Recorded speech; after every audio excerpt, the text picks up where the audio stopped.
Emperor Theron ruled the Celestial Dragon Empire with absolute power. His silver scales gleamed under the lights of 1,000 suns, and 12 star systems bowed before his throne. Yet in the vastness of his palace, surrounded by loyal guards and wise advisors, the mighty emperor faced one challenge that defeated him completely. His own son. Prince Ethan was 8 years old. He should have been learning combat forms with other dragon youth. He should have been practicing speeches for royal ceremonies. He should have been preparing to one day rule the greatest empire in the known galaxy. Instead, Ethan sat alone in the corner of his chambers, arranging small colored stones into perfect spiraling patterns. Over and over. The same pattern. 4 hours. The young prince had never completed a single royal ceremony. Last week, during the harvest celebration, everything had gone wrong. The ceremonial drums had thundered through the grand hall, their deep booming echoing off stone walls. Ethan had covered his ears with both hands, his small face twisted in pain. When the horns blared their traditional fanfare, the prince had bolted from the dais and hidden under a table, trembling. Court advisors whispered behind their clawed hands. The servants exchanged worried glances. The visiting dignitaries from neighboring systems raised their eyebrows in surprise. The heir to the Celestial Dragon Empire had run away from a simple ceremony like a frightened child. Theron had found his son an hour later, still under that table, rocking back and forth. The prince was humming 3 notes. The same 3 notes. Over and over. Nothing the emperor said could reach him. Ethan just kept rocking, kept humming, his eyes unfocused and distant. This was not new. This had been happening for years. When Ethan was 4, Theron had noticed his son never looked anyone in the eye. The boy would stare at walls, at floors, at his own hands. But never at faces.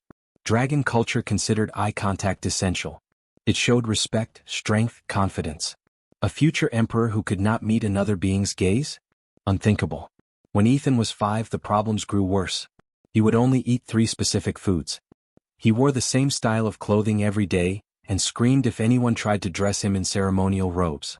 The textures were wrong, he would cry. Everything felt wrong. When Ethan was 6, other dragon children stopped inviting him to play. He did not understand their games. He did not laugh at their jokes. He preferred to sit alone, organizing objects by size or color or shape. The other children called him strange. Some called him broken. By age 7, Ethan had stopped trying to make friends at all. Theron loved his son desperately. But he did not understand him. The emperor had consulted every physician in the empire. They had examined Ethan thoroughly. Their diagnosis was always the same. The prince was weak. He lacked discipline. He needed to be toughened up. The physicians prescribed harsh treatments. Exposure therapy, they called it. They forced Ethan to sit through loud ceremonies until he learned to tolerate them. They made him practice eye contact for hours. They forbade his repetitive behaviors. No more organizing stones. No more humming. No more rocking. These were signs of weakness that must be eliminated. The treatments failed. Ethan did not improve. He withdrew further into himself. He stopped speaking almost entirely. He developed new behaviors. He would flap his hands rapidly when stressed. He would spin in circles after difficult days. He would line up every object in his room with perfect precision. The court advisors grew bolder in their criticism. How can this child inherit the throne, they asked. He cannot even attend a simple gathering. He cannot make conversation with foreign diplomats. He cannot command respect. A dragon emperor must be strong, dominant, fearless. Prince Ethan was none of these things. Some advisors suggested replacing Ethan in the line of succession. Name a cousin as heir instead. Someone stronger. Someone normal. Theron refused absolutely. Ethan was his son. His only child. The emperor would not abandon him. But privately, in the dark hours of night, Theron felt his hope fading. He did not know how to help his boy. He did not know how to reach him. Every day, Ethan seemed to drift further away, retreating into a world Theron could not enter. Then one night, Theron sat in his private study, surrounded by medical reports and psychiatric evaluations. All of them said the same thing. Defective. Damaged. Broken. The emperor's hands shook as he read them. His son was not defective. Ethan was sweet and gentle. He was brilliant with numbers and patterns. He had a perfect memory. He noticed details others missed. There was so much good in the boy. Why could no one else see it? A knock interrupted his thoughts. His chief advisor entered and bowed low. Your Majesty, the advisor said carefully. The human settlement on the outer moon has sent a message. They are offering services to the palace. Teachers, caregivers, various workers. Perhaps we could find someone there to help with the prince's situation. Humans. Theron almost dismissed the idea immediately. Dragons viewed humans as weak creatures. They were small, fragile, and far too emotional. They relied on feelings rather than strength. They built their societies on cooperation rather than dominance. Most dragons considered humans primitive. But Theron had run out of options. Every dragon physician had failed. Every dragon therapist had made things worse. Perhaps a different perspective was needed. Perhaps weakness was not always what it seemed. Send for someone experienced with difficult children, Theron ordered. Someone patient. 3 days later, a human woman arrived at the palace. Her name was Rachel. She wore simple clothes and carried a small bag. Her brown hair was tied back practically. She did not cower before the massive dragon emperor, but she did not challenge him either. She simply bowed respectfully and waited. Most beings trembled in the throne room. The ceiling soared hundreds of feet high. Pillars of crystal reflected light in dazzling patterns. The emperor's throne was carved from a single massive diamond, and Theron himself was enormous. His head was larger than a human vehicle. One claw could crush a person effortlessly. Rachel stood calmly, her hands folded, her expression peaceful. "My son needs a caretaker," Theron said.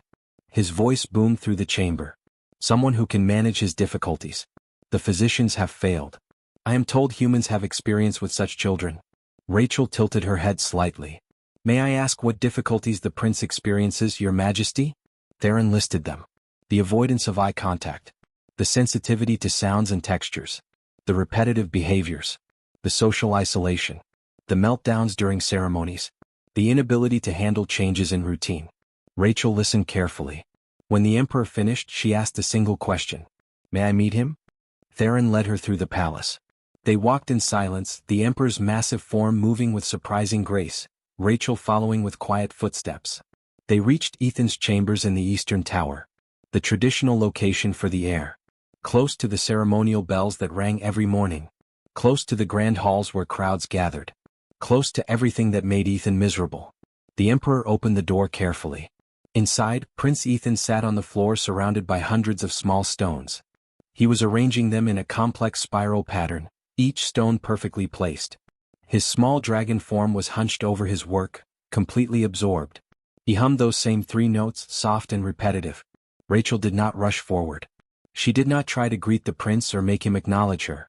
Instead, she stepped quietly into the room and sat down near the doorway. Far from Ethan. Not invading his space. She simply sat and watched. Theron started to speak, but Rachel raised one finger gently. "Wait," her gesture said. So the emperor waited. 5 minutes passed. 10. 15. Ethan continued his work, seemingly unaware of their presence. His fingers moved with perfect precision, placing each stone exactly where it belonged. When he completed the spiral, he studied it for a long moment. Then he carefully dismantled it and began again. The same pattern. Perfect repetition. After 20 minutes, Rachel spoke. Her voice was soft, barely above a whisper. "Those are beautiful patterns, Ethan." The prince's humming stopped for just a moment. His hands paused. Then he continued, but something had shifted. He had heard her. He had processed her words. Rachel stood slowly and turned to face Theron. She stepped outside the room and the emperor followed. "I will take the position," Rachel said simply. "But I need complete authority over Ethan's daily routine and environment. No interference from your court physicians." The demand was outrageous. A human giving orders in the Dragon Imperial Palace? Theron's advisors would be furious. But the emperor thought of his son, sitting alone with his stones, lost in a world no one else understood. He thought of the failed treatments and the harsh judgments and the word that appeared in every report. Defective. He thought of how Rachel had sat patiently, watching without judgment, and had seen beauty in Ethan's patterns when others saw only pointless repetition. "Done," Theron said. "Help my son." Rachel nodded once. Then she surprised him with a small smile. "I have seen many children like Ethan, Your Majesty. I understand what your empire does not. Your son's brain works differently, not wrongly. And I know exactly where to start." Over the next few days, Theron found himself watching this human woman with growing fascination. Rachel moved through the palace quietly, making small changes that seemed insignificant but produced remarkable results.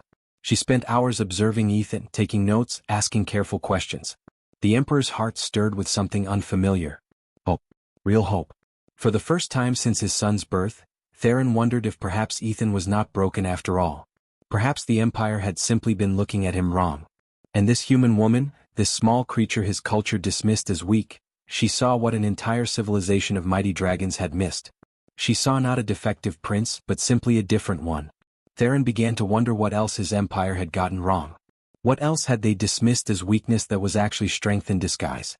What other truths had they missed because they only valued one way of being, one way of thinking, one definition of power? Rachel had been in the palace for less than a week, and already she was changing everything. Starting with the Emperor himself. Retried. Rachel spent her first week doing something that confused everyone in the palace. She did not try to teach Ethan anything. She did not correct his behaviors. She did not force him to practice eye contact or sit through loud ceremonies. She simply watched. And she took notes. Lots of notes. She noticed that every morning at dawn, ceremonial gongs rang throughout the palace. The sound echoed through stone corridors, deep and resonating. Beautiful to dragon ears. But the moment those gongs sounded, Ethan would press his palms over his ears and scramble under his sleeping platform. He would stay there, trembling for 20 minutes after the sound stopped. Rachel noticed that the bright glowing orbs lighting every dragon room flickered slightly. Imperceptible to most. But Ethan would stare at them, blinking rapidly, his distress growing throughout the day. She noticed that certain textures made the prince recoil. Rough stone. Scratchy fabrics. Even some foods. He would pull his hand back as if burned. She noticed that Ethan checked the daily schedule constantly. When would meals happen? When would lessons begin? When would his father visit? Any deviation from routine sent him into anxiety. His humming would grow louder. His rocking would intensify. Everything the dragon physicians had called problems, Rachel recognized as communication. Ethan was telling everyone exactly what hurt him, what overwhelmed him, what he needed. He had been speaking all along. No one had been listening in the right language. On her 8th day, Rachel requested a meeting with Emperor Theron. She came prepared with a list. Your Majesty, she began respectfully. I need to make changes to Prince Ethan's environment. His chambers must be moved immediately. Theron frowned. The Eastern Tower is traditional for the heir. It has been so for generations. The Eastern Tower is directly beside the ceremonial bells, Rachel said patiently. Every morning Ethan experiences those sounds as physically painful. His hearing is more sensitive than yours. What you perceive as beautiful ceremony he experiences as assault. The Emperor started to protest, then stopped. He remembered finding Ethan under the sleeping platform every morning, trembling and nonverbal for hours afterward. He had thought his son was simply being difficult. But what if the boy was actually in pain? Move his chambers, Theron ordered his advisors. The Western Wing. The quietest section. But tradition and advisor sputtered. Tradition can adapt, Rachel said firmly. And to everyone's shock, the Emperor nodded agreement. Within 2 days Ethan had new chambers. Rachel lined the walls with soft, sound-absorbing fabrics. She replaced the flickering glowing orbs with steady, gentle lights that did not change intensity. She created a corner filled with cushions and weighted blankets where Ethan could retreat when the world became too much. The response was immediate. The prince's constant anxiety decreased. His rocking became less frantic. His humming shifted from distress to almost content. Next, Rachel introduced visual schedules. She created simple picture cards showing each activity of the day. Wake up. Breakfast. Star chart time. Garden walk. Lunch. Quiet time. Dinner. Free play. Sleep. She placed them in order on a board in Ethan's room. The first morning, Ethan stared at the schedule for 10 minutes. Then he checked it before breakfast, and before lessons, and before the garden walk. Each time his body language relaxed. He knew what was coming next. No surprises. No sudden changes. The predictability gave him safety.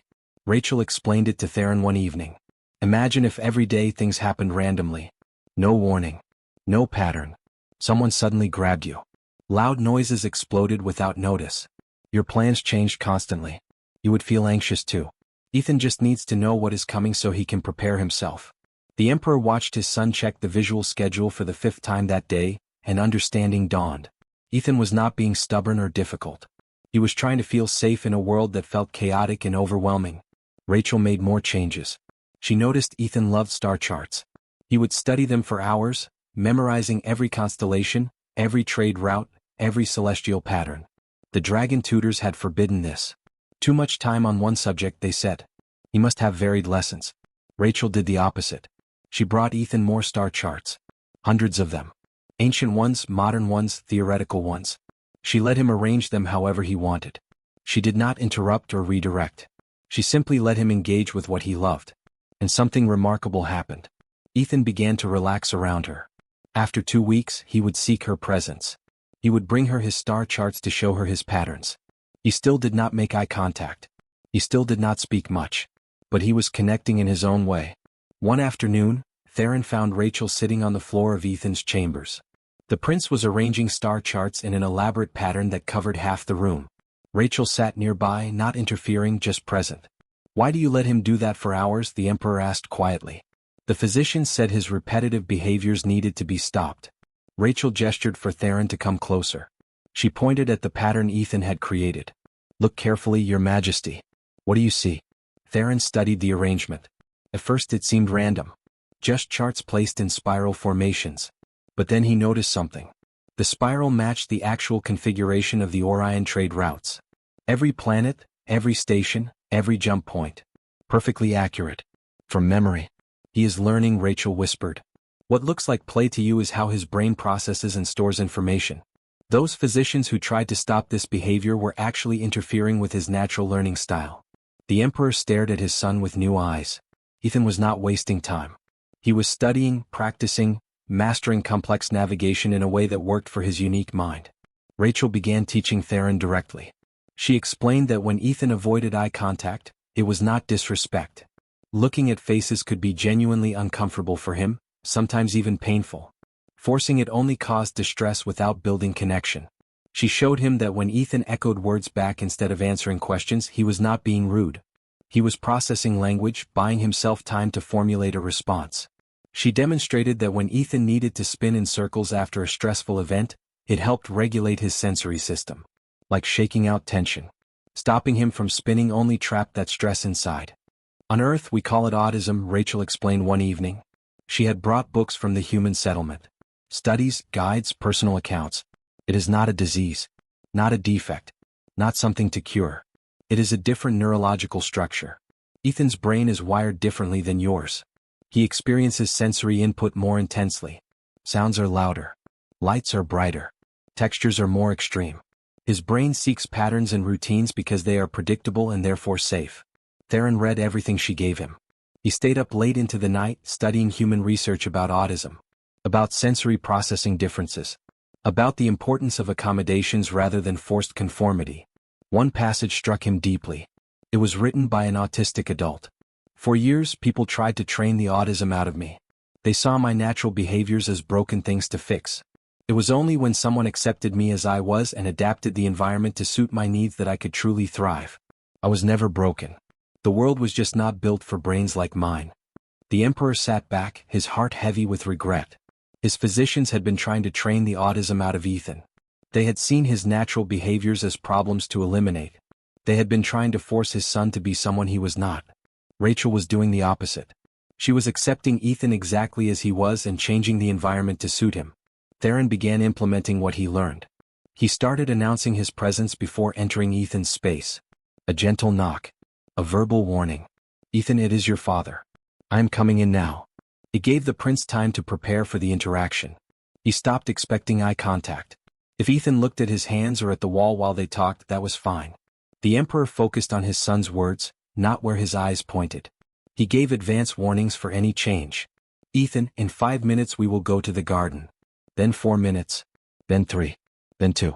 Then 1. The countdown helped Ethan transition between activities. And miraculously his son responded. Ethan began tolerating changes better when he had warning. He started spending more time with his father. They would sit side by side arranging star charts. Theron would tell stories about each constellation while Ethan organized them into patterns. Father and son, connecting through shared interest rather than forced interaction. One evening, something incredible happened. Rachel was preparing to leave Ethan's chambers for the night. She said her usual goodbye. "Good night, Ethan. I will see you tomorrow morning after breakfast." The prince looked up from his star charts. He approached her slowly. Then, without warning, he gently pressed his forehead against her arm. In dragon culture, this was a gesture of deep trust and affection. Something Ethan had never done with anyone except his father, and even that was rare. Rachel's eyes filled with tears. She remained very still, letting Ethan maintain the contact as long as he needed. After a moment he pulled back and returned to his charts. But something profound had happened. He had initiated affection. He had shown connection. Theron watched from the doorway and his heart clenched in his chest. This human woman, whom his entire empire dismissed as weak and primitive, had reached his son in ways the greatest dragon minds could not. She had brought peace where there had been only distress. She had built connection where there had been only isolation. The Emperor realized he was no longer watching Rachel work just to help his son. He watched because Rachel herself fascinated him. Her patience seemed infinite. Her compassion was genuine. Her understanding was deep. She possessed a kind of strength his warrior culture had never recognized. The strength to accept rather than dominate. To adapt rather than force. To understand rather than judge. For the first time in his long life, Theron felt something beyond duty and power. He felt respect that bordered on awe. And beneath that, something warmer. Something that stirred in his chest when Rachel smiled at his son. Something that made him want to be better, to understand more, to see the world through her eyes. He did not yet have a name for this feeling. But it was growing stronger every day. And it frightened him as much as it thrilled him. Because Emperor Theron, ruler of 12 star systems, was falling for a human maid who had taught him that true strength included gentleness, and real power embraced difference. 3 months after Rachel arrived at the palace, Prince Ethan experienced his first major meltdown in her presence. And it taught Emperor Theron more about his son than years of physician reports ever had. It started with an unannounced visit. A diplomatic delegation from the Outer Rim systems arrived early, without proper warning. Palace protocol demanded they be received immediately. Suddenly, the quiet western corridors filled with dozens of beings. Loud voices echoed off stone walls. Heavy footsteps thundered through hallways. Strange scents from different species mingled in the air. Ethan had been walking to the garden. It was on his schedule. Garden time happened every day at the same hour. It was safe, predictable, calming. But when he turned the corner, he found the familiar corridor transformed into chaos. Tall aliens crowded the passage. Their voices boomed in languages he did not know. They moved unpredictably, gesturing wildly as they talked. The sensory input hit Ethan like a physical blow. Too much sound. Too much movement. Too much smell. Too much everything. The prince's carefully maintained composure shattered instantly. He dropped to the floor, both hands clamped over his ears. A scream tore from his throat. Not a scream of anger or tantrum.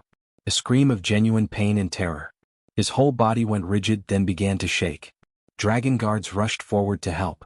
They reached for the prince, trying to lift him, to move him away from the crowd. Stop. Rachel's voice cut through the chaos like a blade. Do not touch him. The guards froze, startled. A human servant giving them orders?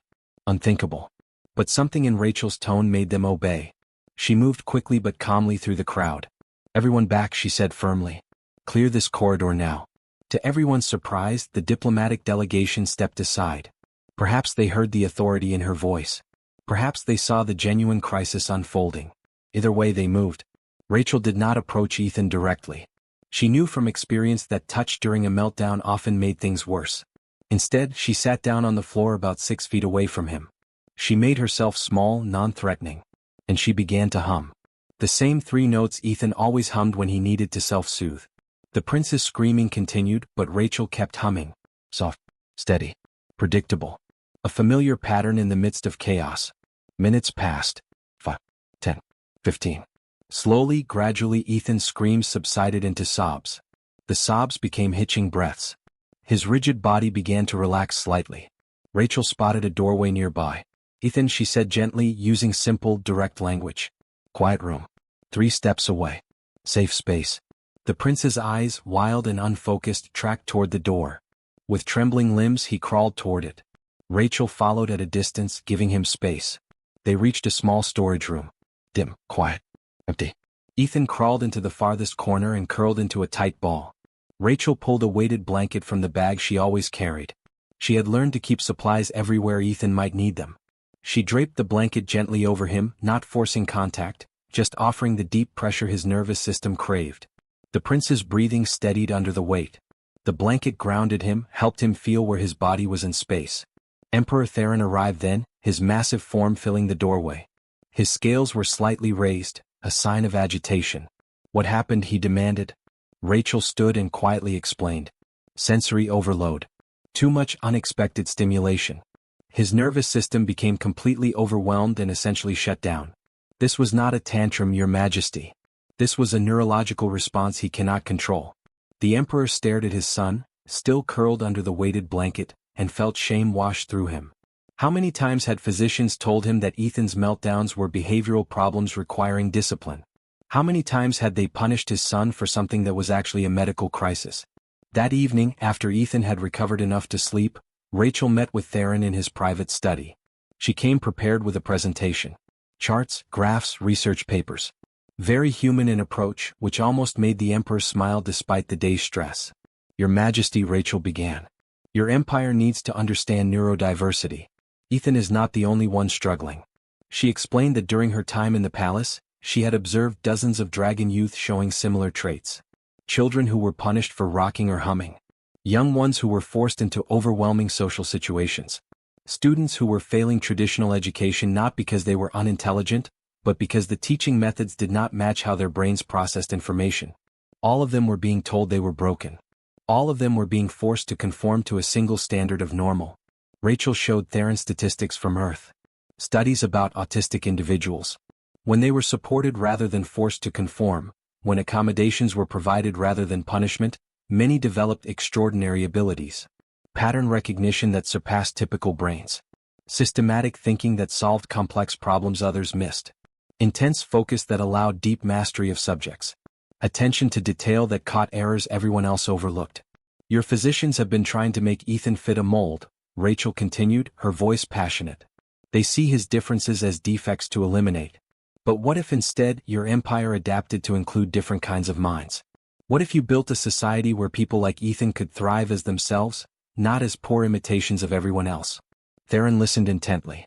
Among dragons, strength meant physical power and social dominance. The ability to command, to intimidate, to conquer. Rachel was describing a completely different kind of strength. The strength of diversity. The power of inclusion. The wisdom of adaptation. What would you have me do? The Emperor asked quietly. Let me train your people, Rachel said. Your teachers. Your physicians. Your staff. Let me show them what I have shown you. That different does not mean defective. That accommodation is not weakness. That true strength includes the flexibility to adapt. Over the following weeks, Rachel conducted workshops throughout the palace. She taught staff about sensory sensitivities. About why some individuals needed quiet spaces or soft lighting or noise-reducing headphones. She explained the importance of routine and advance warning for changes. She demonstrated alternative communication methods for those who struggled with verbal speech. Many resisted. Dragons did not adapt to weakness, they argued. They eliminated it. Making accommodations would only enable dysfunction. But Theron stood firmly behind Rachel. When advisors complained, he silenced them with a single look. When physicians argued their traditional methods were superior, he pointed to Ethan's remarkable progress. The prince was thriving in ways no one had thought possible. He had begun using a picture board to communicate complex ideas when words failed him. He attended family meals now, sitting in a quiet corner Rachel had arranged away from the main table's chaos. He had even attended a small gathering of visiting dignitaries, wearing the noise-reducing headphones Rachel designed and taking breaks in his quiet room when needed. But the most remarkable change was in Ethan's relationship with his father. They spent evenings together now, sitting side by side. Theron would ask about Ethan's star charts, and the prince would explain his patterns using pictures and simple words and hand gestures. The Emperor had learned to communicate in his son's language rather than demanding his son speak in his. One evening, Ethan arranged his star charts in an unusual configuration. Theron studied it, confused. The pattern seemed random at first. But Rachel, looking over the Emperor's shoulder, gasped.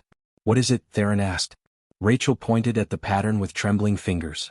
The Helion cluster drift problem. Your deep space vessels experience navigational errors near that region. Your engineers have been trying to solve it for 30 years. Yes, Theron confirmed. The gravitational anomalies create unpredictable drift. We lose time and fuel compensating. Some ships have been lost entirely. Rachel looked at Ethan, still arranging his charts with careful precision. He just solved it, she whispered. What? Look at his pattern. He has mapped the gravitational fields as waves rather than points.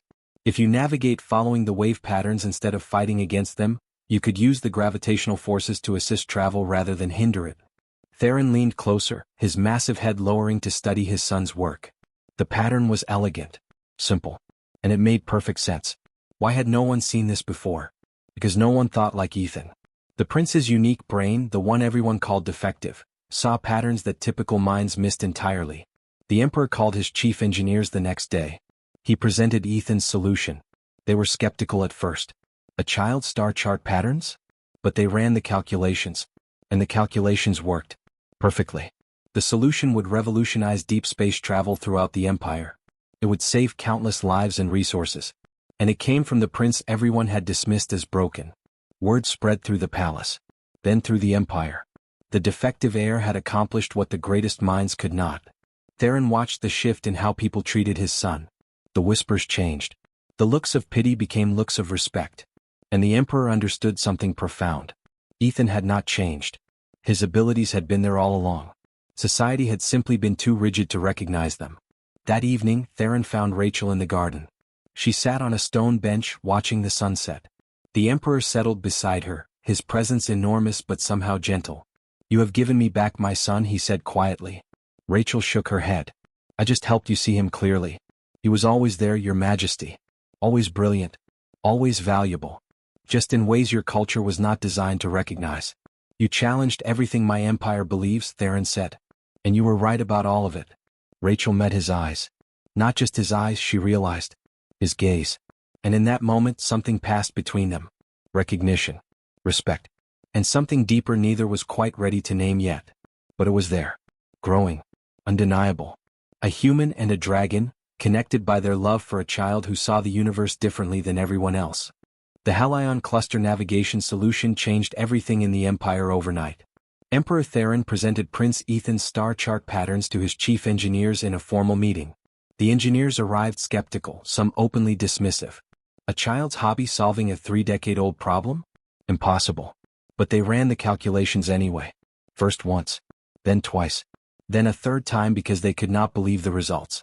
The 8-year-old prince's pattern-based approach bypassed all the complex mathematical equations they had been attempting for 30 years.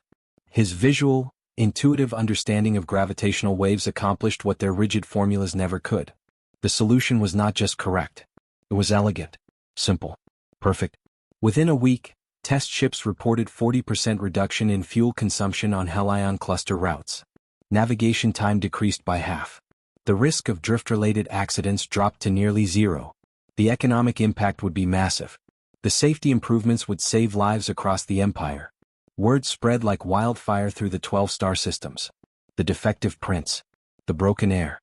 The child everyone had pitted or scorned. He had just revolutionized space travel.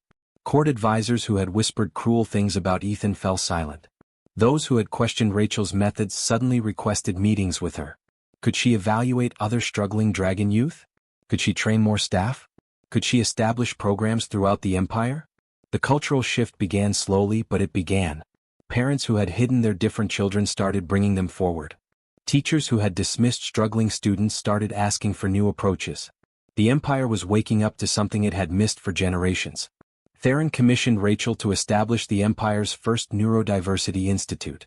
She would train educators across all 12 systems. Develop accommodation protocols for schools and workplaces. Create resources for families. Ensure that no child would ever again be dismissed as broken simply for thinking differently. Rachel threw herself into the work. But the professional relationship between her and the emperor had evolved into something neither had fully acknowledged yet. Something deeper. Something that grew stronger every day. Theron found reasons to attend Rachel's training sessions. He told himself it was because he needed to understand the programs being implemented. But truthfully, he just wanted to be near her. He watched how she taught with such passion. How she spoke about neurodiversity with absolute conviction. How she celebrated differences that others feared. Rachel noticed the emperor's presence at her sessions. She told herself he was simply being a thorough ruler, overseeing new initiatives. But she felt his gaze on her. Felt the weight of his attention. And her heart responded in ways that both thrilled and terrified her. They began spending evenings together with Ethan. What started as coordination about the prince's care became something more. After Ethan went to sleep, they would remain in his quiet room talking. About everything and nothing. Empire politics and earth culture. Philosophy and science. Dreams and fears. One evening, Theron asked about Rachel's life before the palace. She told him about being a teacher on Earth. About working with autistic children in a system that often failed them. About fighting school administrators who wanted conformity over understanding. About parents who saw their children as problems to fix. I got tired of fighting, Rachel admitted quietly. Every day was a battle. Convincing people that different children were not broken children. That accommodations were not special treatment. That neurodiversity made us stronger, not weaker. I left Earth because I needed to breathe. To find somewhere I could actually help. And did you find it? Theron asked. His voice was deeper than usual, gentle in a way few ever heard from the mighty Emperor. Rachel looked at Ethan, sleeping peacefully under his weighted blanket. She looked at Theron, this powerful being who had humbled himself to learn from a human teacher. Yes, she said softly. I found it here. With you both. Their hands were close on the cushioned floor. Theron's was massive, covered in silver scales. Rachel's was small, soft human skin. Neither moved to close the final inches between them. But both felt the pull. The magnetic attraction of two souls recognizing each other. The moment broke when Ethan stirred in his sleep, murmuring something. They both turned their attention to the prince, and the intimate moment passed. But it left something changed in the air between them. Weeks flowed into months. Ethan continued to flourish. He began using simple speech more regularly, though he still preferred his picture boards for complex ideas. He made a friend, another dragon youth named Tyler who shared his love of celestial patterns. The two boys would sit for hours, arranging star charts together in comfortable silence. Rachel watched father and son grow closer every day. Theron had become fluent in Ethan's communication style. He understood when his son needed space and when he craved connection. He recognized the early signs of sensory overload and helped Ethan retreat before meltdowns occurred. He celebrated his son's unique way of seeing the world. One afternoon, a minor noble visiting from a border system made a terrible mistake. During a state luncheon, he commented loudly about the strange prince and questioned whether someone so odd should inherit the throne. The dining hall fell completely silent. Every being present knew Emperor Theron's temper was legendary. They expected an explosion of rage. But Theron did not rage. He stood calmly, his movements controlled and deliberate. He walked to where Ethan sat in his quiet corner, away from the main table, wearing his noise-reducing headphones. The prince was content, eating his preferred foods, safe in his accommodated space. Theron knelt beside his son, bringing himself to eye level. He waited until Ethan noticed him and removed one side of his headphones. Ethan, the Emperor said clearly, using the direct language Rachel had taught him. Lord Gregory said something unkind about you. I want you to know that you are not strange. You are different and your differences make you valuable. You solved a problem that stumped our best engineers. You see patterns others miss. You notice details that change everything. You are exactly who you are meant to be, and I am proud to be your father. Ethan processed the words carefully. Then he did something remarkable. He looked up, not quite making eye contact but close. Proud, he repeated, testing the word. So very proud, Theron confirmed, his voice thick with emotion. The prince nodded once, satisfied. Then he returned to his meal, content. Theron stood and turned to face Lord Gregory. His voice dropped to the dangerous register that made entire star systems tremble. My son is extraordinary. He thinks differently, processes differently, and experiences the world in ways your conventional mind cannot comprehend. That is not strange. That is gift. He has contributed more to this empire in his 8 years than most accomplish in lifetimes. And if you cannot recognize brilliance when you see it, then your limitations far exceed any my son possesses. Lord Gregory left the planet that same evening. The story spread throughout the empire within days. The Dragon Emperor had defended his autistic son not with violence, but with words that celebrated difference. That declared neurodiversity as strength rather than weakness. Rachel had watched from her position near Ethan's corner. Tears streamed down her face. This powerful emperor, this being who had once known only dominance and force, had learned gentleness. Had learned acceptance. Had learned that the strongest protection came from understanding and celebration, not from hiding or changing. Later that night, Theron found Rachel in the palace garden. The moons cast silver light across the flowering trees. She stood by the fountain, her face turned toward the stars. That was beautiful, Rachel said as he approached. What you said to Ethan. How you defended him. You taught me to see him clearly, Theron replied. You taught me that love means accepting, not changing. They stood in the moonlight, the distance between them charged with everything unspoken. Months of growing feelings. Deepening connection. Undeniable attraction. Rachel, Theron said carefully. You have transformed my son's life. You have changed how I understand strength, leadership, and love. You have challenged every belief I held and been right about all of it. I just helped you see what was always there, Rachel said. No. Theron moved closer. You gave me new eyes. You taught me that true power includes compassion. That real strength embraces vulnerability. That the wisest leaders adapt rather than dominate. He paused, gathering courage. You have become essential to us. To Ethan. To me. I cannot imagine our lives without you. Rachel's heart pounded. Theron, she whispered. I know our species are different, he continued. I know my empire will gossip. I know there are complications and challenges. But I also know that you have touched my heart in ways I never thought possible. And I need to tell you that what I feel for you goes far beyond gratitude or respect. Before Rachel could respond, a small voice called from the garden entrance. Father? Rachel? They turned to find Ethan standing there in his sleeping clothes, picture board clutched in his hands. He approached slowly and held up the board. He pointed to an image he had created himself, a picture of the three of them standing together. Beneath it, he had placed a heart symbol. Family, the picture read. Rachel knelt beside Ethan, her eyes shining with tears. Yes, she whispered. Family. Theron joined them, his massive form somehow fitting perfectly into their circle. He looked at his son, who had brought them together. At Rachel, who had taught them both what love truly meant. And in that moment, under the silver moonlight, three hearts recognized each other. Dragon and human. Father, son, and the woman who had shown them that the strongest bonds were built not on sameness, but on acceptance. Not on conformity, but on celebration of difference. The Emperor's heart, once stirred, now beat fully with love he never expected to find. 6 months after Rachel arrived at the palace, Emperor Theron called for the grandest ceremony the Celestial Dragon Empire had seen in decades. Representatives from all 12 star systems gathered in the massive ceremonial hall. Thousands of beings filled the space, their excited voices echoing off crystal pillars that reached toward the vaulted ceiling. On the dais stood Emperor Theron in full ceremonial regalia, his silver scales polished to mirror brightness. Beside him stood Prince Ethan, wearing specially designed robes that Rachel had commissioned. Soft fabric instead of the traditional scratchy materials. No heavy embellishments that would press uncomfortably against his skin. Weighted slightly for the calming pressure his nervous system craved. The young prince wore his noise-reducing headphones, designed to look ceremonial rather than medical. He held his picture board close, a tool rather than a shame. And beside Ethan stood Rachel. No longer dressed as a servant or simple caretaker. She wore robes marking her as imperial advisor, deep blue fabric embroidered with silver stars. Her transformation was not just in clothing.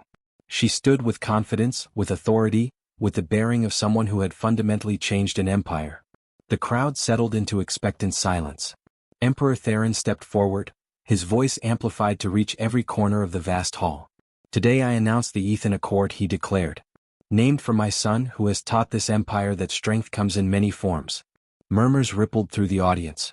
The Ethan Accord. Named for the prince many had once called defective. Theron detailed the new policies Rachel had spent months developing. Every educational institution across all 12 systems would train teachers in neurodiversity. Schools would provide quiet rooms for students who needed sensory breaks. Visual schedules would be standard in classrooms. Alternative communication methods would be accepted and celebrated, not just tolerated. Public spaces throughout the empire would include accommodations. Lighting options for those sensitive to brightness. Quiet zones in busy areas. Clear signage and predictable layouts for those who struggled with unexpected changes. Texture warnings on foods and fabrics. Employment programs would recognize different working styles. Some minds needed quiet to focus. Some needed movement. Some needed flexible schedules or specific environmental conditions. These were not weaknesses to overcome but differences to accommodate. For too long, Theron continued, his voice carrying weight and emotion, we measured worth by a single standard. We valued only those who thought like the majority, who processed like the majority, who communicated like the majority. We called difference defect. We tried to eliminate what we should have celebrated. He turned to look at Ethan. The prince was managing the overwhelming ceremony by focusing on his picture board, organizing and reorganizing the images in soothing patterns. Rachel stood close enough to offer support but far enough to give him space. Exactly what he needed. My son experiences the world differently than I do, Theron said. His mind works in ways mine never could. Sounds I find pleasant cause him pain. Textures I ignore overwhelm him. Changes I embrace distress him. And because of these differences, because his brain processes information uniquely, he sees patterns I would miss. Solutions I cannot find. Beauty I would overlook. The Emperor's voice grew stronger. He is not broken. He never was. We were broken. Broken in our understanding. Broken in our compassion. Broken in our narrow definition of strength. We built an empire that worked for one kind of mind and called everyone else defective. That ends today. The crowd erupted in applause. Not polite ceremonial clapping but genuine, enthusiastic support. The sound grew thunderous. Ethan immediately pressed his hands over his ears, even through the headphones. Rachel activated the noise-dampening field she had installed around his position on the dais. The volume around the prince dropped to tolerable levels. He relaxed, able to participate in his own celebration on his own terms. This empire will no longer force citizens to fit a single mold, Theron declared.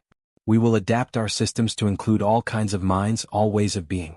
Because diversity, true diversity of thought and processing and experience, makes us stronger, not weaker. The Ethan Accord is not charity. It is not special treatment. It is recognition that we have been measuring value incorrectly, and it is past time we corrected that mistake. The ceremony continued with the signing of the formal accord. Planetary governors lined up to add their seals. Educational leaders pledged implementation. Medical professionals committed to new training. The empire was transforming before everyone's eyes. After the public ceremony ended, Rachel found Theron in his private chambers. He had removed the heavy ceremonial crown and looked exhausted but deeply satisfied. You changed the empire, Rachel said softly, entering the room. We changed the empire, Theron corrected, turning to face her. None of this happens without you. You brought the knowledge, the compassion, the vision of what we could become. Rachel moved closer. When I came here I thought I was just taking a job. Another teaching position. Another chance to help one child. I never imagined I would help reshape an entire civilization. Theron reached out and Rachel took his massive scaled hand in both of hers. The size difference was comical but the connection was real. Over the past months, they had learned to navigate the physical differences between dragon and human. She understood his body language now. He had learned to be gentle with his strength. When I came here, Rachel continued, I was running from exhaustion and disappointment. I had fought so hard on Earth and felt like I had barely made a dent. But here, with you, with Ethan, I found something I had given up hoping for. What is that? Theron asked quietly. Purpose, Rachel said. Family. And something I never expected to find at all. Theron waited, his golden eyes fixed on her face. Love, Rachel whispered. I found love. The Emperor transformed then, using the rare ability few dragons possessed. His form shimmered and reshaped, scales giving way to human appearance while maintaining his distinctive golden eyes. He had been practicing this transformation for weeks, wanting to be able to hold Rachel properly without his massive dragon size making it awkward. I have been wanting to ask you something, Theron said, now in human form and able to stand face to face with her. Will you stay? Not as an employee or advisor, though you are brilliant at both. But as partner. As co-parent to Ethan. As my companion and equal in all things. Rachel looked up at him. Your empire might not accept a human at the Emperor's side. There will be resistance, gossip, maybe worse. My empire will learn, Theron said firmly. Just as I learned. Change is possible. You proved that. We proved that together. And anyone who cannot accept you does not deserve a place in the empire we are building. Then yes, Rachel said, her voice thick with emotion. Yes to all of it. Their kiss was gentle, a meeting of two hearts that had found each other through the most unexpected path. A child's needs had brought them together. Love had made them stay. A small sound interrupted them. They turned to find Ethan standing in the doorway, still in his ceremonial robes, picture board in hand. He approached slowly and held up an image he had created. It showed the three of them together, surrounded by stars. Rachel had learned to read his visual language fluently. He says we shine brighter together, she translated, tears streaming down her face. Ethan allowed his father to pick him up, something he only tolerated when warned and when he felt safe. The three of them stood together in the Emperor's private chambers, an unusual family by any standard but perfect in their own way. You know, Theron said thoughtfully, Ethan has already revolutionized our navigation systems. I believe he has many more gifts to share with the Empire. As long as we let him share them his way, Rachel said. Always his way, Theron agreed. We adapt to him. Not the other way around. Ethan, comfortable in his father's arms with Rachel close, hummed his familiar three notes.